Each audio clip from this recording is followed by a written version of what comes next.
토마토가 빨갛게 익으면 의사 얼굴이 파랗게 된다는 유럽 속담이 있습니다.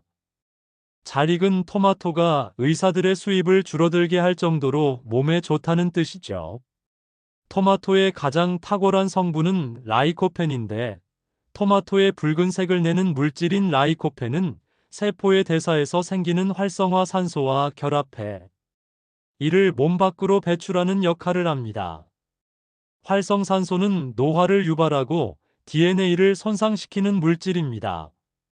라이코펜의 산화방지 효과는 인체 DNA 내의 위험한 인자들을 억제하죠. 따라서 토마토가 인체 세포의 노화를 막아주는 셈입니다. 토마토의 항암 효과는 항암 특효 물질로 알려진 베타카로틴보다 더욱 강력합니다. 그런데 이렇게 좋은 토마토도 잘못 먹으면 후회하게 됩니다. 토마토는 약간의 이상한 냄새와 풋내가 나므로 흔히 설탕을 듬뿍 넣어서 먹는 일이 많았습니다. 그러나 이것은 잘못된 식생활로 설탕을 넣으면 단맛이 있어 먹기에는 좋을지 모르나 영양 손실이 커지게 됩니다. 토마토가 가지고 있는 비타민 B는 인체 내에서 당질 대사를 원활히 하여 열량 발생 효율을 높여줍니다. 설탕을 넣은 토마토를 먹으면 비타민 B가 설탕 대사에 밀려 그 효과를 잃고 말죠. 토마토는 그대로 먹는 것이 가장 바람직합니다. 여기서 꿀팁을 드리자면 토마토에는 칼륨 함량이 많아 생리적으로 보아 설탕보다는 소금을 조금 곁들여 먹는 것이 옳은 식생활이라고 할 수 있겠습니다. 그리고 토마토는 산이 많이 함유돼 있어 위산 과다 증인 경우 공복에 토마토를 먹으면 복통을 유발하기도 하니 주의해야 합니다. 역류성 식도염이나 위궤양을 앓고 있는 사람은 가급적 먹지 않는 것이 좋은데, 토마토는 위산 분비를 촉진하기 때문에 이러한 질환을 악화시키기 때문입니다. 생토마토는 산성이 강해서 익혀서 식사와 함께 먹으면 좋습니다. 또한 익혀서 먹을 경우 생으로 먹을 때보다 체내 흡수율이 4배가량 늘어나게 되는 고영양 식품입니다. 당연한 말이지만 시중 토마토 소스는 나트륨 함량, 당 함량도 높고 저장성을 위해 식품 첨가물이 들어가니 마냥 토마토가 몸에 좋다고 시중 토마토 소스를 많이 먹는 건 좋지 않습니다. 그리고 특이한 사실은 토마토는 굽거나 찌는 조리 과정을 거쳐도 토마토의 영양 성분은 거의 파괴되지 않는다는 것입니다. 조리된 토마토는 오히려 영양 성분이 농축되어 있습니다.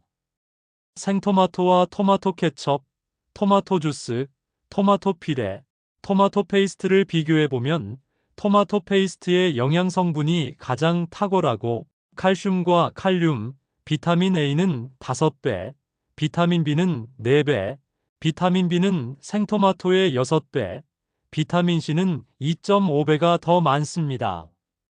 반면 토마토 주스는 생토마토에 비해 비타민 C나 칼슘 등이 더 줄어듭니다. 라이코펜의 섭취면에서 보면 날토마토보다 기름으로 조리한 토마토를 먹는 게 더 좋습니다. 이는 라이코펜의 흡수 과정에서 지방을 필요로 하는 이유입니다. 토마토 주스를 아무리 많이 마셔도 체내 라이코펜 농도는 큰 차이가 없지만 기름으로 가볍게 조리한 토마토를 먹으면 곧바로 혈중 라이코펜 농도가 2배에서 3배로 뛰어오르게 되죠. 다만 소시지나 치즈 등 포화 지방을 지나치게 섭취하는 것은 주의해야 합니다. 토마토는 처음 유럽으로 들어왔을 때 황금 사과라 불렸습니다. 실제로 벨라도나와 토마토는 같은 가지과 식물이며 사실 토마토도 독이 있는 식물입니다. 이건 수많은 가지과 식물들의 공통사항으로 단지 열매에 독이 거의 없을 뿐 줄기와 잎에는 독성이 있어 먹었다가 배탈이 날 수 있습니다. 사실 먹는 열매 부분에도 미량의 독성분은 존재합니다. 바로 토마틴과 같이 일부 야생종 토마토는 다 익어도 섭취해선 안 될 수준으로 독 함량이 높으며 재배종도 덜 익은 토마토를 많이 먹었을 시는 중독 증상이 나타날 수 있습니다. 주요 중독 증상에는 배탈, 근육 약화, 몸 떨림 등이 있습니다. 다만 야생종은 한국에서 볼 일이 거의 없고 재배종은 중독될 만큼 꾸역꾸역 먹는 게 더 고역이라 크게 신경 쓸 건 없겠습니다.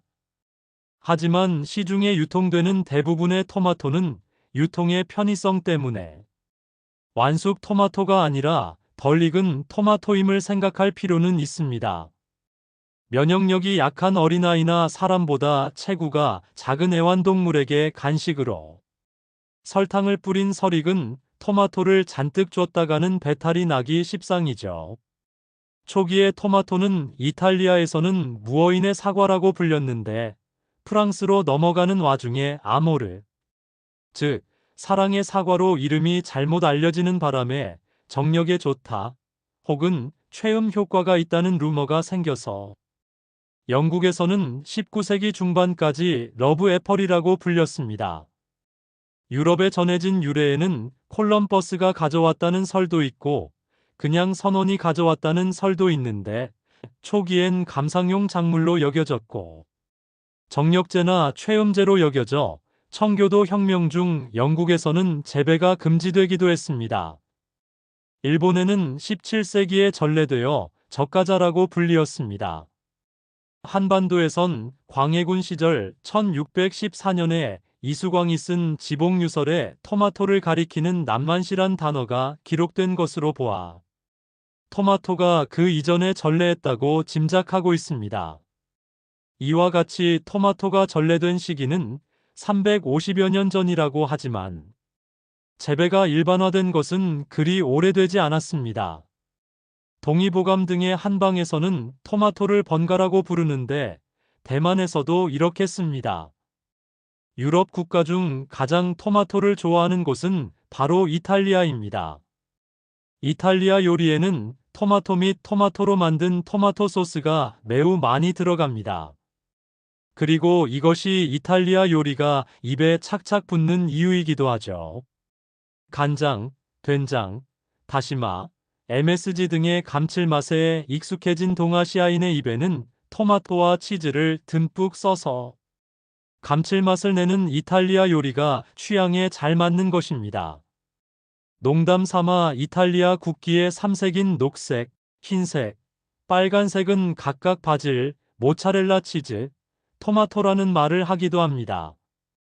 사실 이탈리아뿐만이 아니라 토마토는 거의 모든 유럽 국가에서 가장 기본적인 재료로 쓰이며 한국 요리에서의 마늘과 같이 거의 안 들어가는 음식이 없습니다. 특히 스튜나 스프류의 요리에서는 거의 빠지지 않고 갈은 토마토 혹은 토마토 페이스트가 쓰이죠. 동아시아에서는 음식의 감칠맛과 향을 내기 위해 마늘과 간장이 주로 쓰이지만 유럽에서는 이 역할을 보통 토마토와 올리브 오일이 하고 있습니다. 토마토가 조리되면서 나오는 자연스러운 단맛, 거기에 감칠맛과 적당한 짠맛과 산미, 이것이 일반적인 유럽, 그 중에서도 특히 지중해 요리의 가장 기본적인 맛입니다. 토마토가 짧은 역사에도 불구하고 이렇게 널리 유럽에서 사랑받을 수 있었던 이유 중에는 동아시아인과 달리 산미를 굉장히 즐기는 유럽인의 입맛과 잘 맞았기 때문입니다. 보통 캐러멜라이즈한 양파로 단맛을 내고 토마토로 신맛을 더하는 게 스튜의 기본 패턴입니다. 여기에 파프리카를 추가하면 굴라쉬가 되고 비프 스톡이나 소고기를 추가해 푹 끓이면 비프 스튜, 가람 마살라와 같은 인도식 향신료를 더하면 영국식 커리가 됩니다. 미국에서는 19세기까지 먹지 않았는데 먹으면 죽는다는 도시 전설을 정설로 받아들였기 때문입니다. 당연히 유럽에서 온 이민자들은 이런 소리를 무시했고 결국 1820년 9월 26일에 미국 뉴저지주의 의원 로버트 깁슨 존슨 대령이 수많은 사람들 앞에서 20개가 넘는 토마토를 한꺼번에 먹겠다고 널리 알리기 시작했습니다. 당시 미국 의사들은 존슨이 오래가지 않아 죽을 것이라고 말렸으나 결국 약속대로 그 토마토를 모두 다 먹으면서 토마토 열매를 먹으면 죽는다는 말이 허구임을 증명했다고 합니다. 다만 너무 빨리 먹어서 나중에 배탈이 났을 뿐입니다. 미국에서 토마토가 받던 오해를 제3대 대통령 토머스 제퍼슨이 많이 풀어주었습니다. 농장주 가문 출신인 제퍼슨은 대선 당시 사람들 앞에서 토마토를 먹는 퍼포먼스를 보이는 등 토마토가 독성이 없음을 알린 인물로 손꼽힙니다. 그 외에도 독립군 시절에 영국군과 내통하던 요리사가 조지 워싱턴을 독살하기 위해서 조지 워싱턴이 평소 즐겨 먹는 요리에 독을 바른다는 계획을 세웠는데 그 독이라는 게 다름이 아니라 토마토였습니다. 그 요리사는 토마토를 바른 요리를 워싱턴이 깨끗이 비우자 계획이 성공했다고 생각해 영국군에게 밀서를 보냈을 정도였죠. 당연하지만 워싱턴에게는 아무 이상이 없었습니다.